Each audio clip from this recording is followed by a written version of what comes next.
The second night of the first Democratic presidential debate is in the books, putting many of the field's top White House contenders all on the same stage. And joining me this morning to talk about last night's debate is Dr. Lee Hanna from Wright State University. Thank you so much, Dr. Hanna, for joining me this morning. Yeah.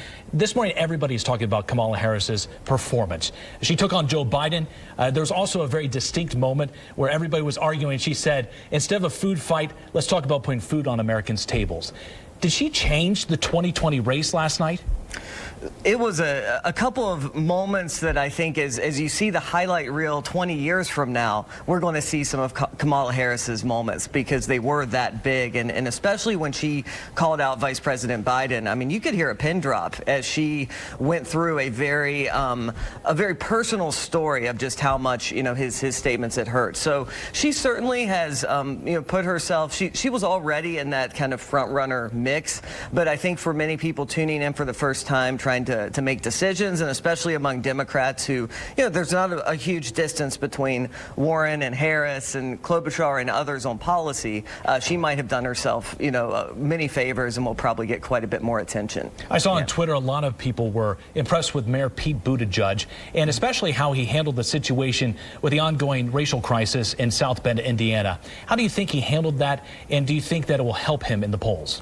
Sure. I'll be interested to watch how that plays as we do see more polls come out. On the one hand, the humility to just kind of own his own shortcomings as mayor, to kind of have the police force where he'd like to see them, is really refreshing. On the other hand, I know there are some people who say, well, that's just not enough, given what has happened in South Bend. So I think time will tell as to how he does. He also had another moment where he kind of played to his religious values and views and challenge the Republican Party's kind of recent episodes and how that doesn't reflect his faith. And so I think that moment too might reverberate or resonate with some voters.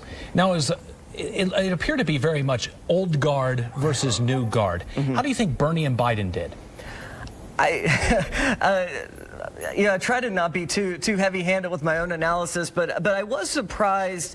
I think I thought Biden would come in with a clear, the case for why me. We know the liabilities, with the age. We know the liabilities with kind of his long record, which can hurt you.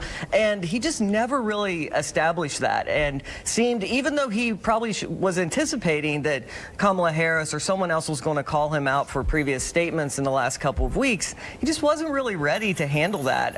And he seemed very thrown off. And so, the truth is, though, he is the front runner still. And I don't know if I don't think he attracted new voters, but I'm not sure if what he was called out on last night is going to move the people who've already kind of decided to support him.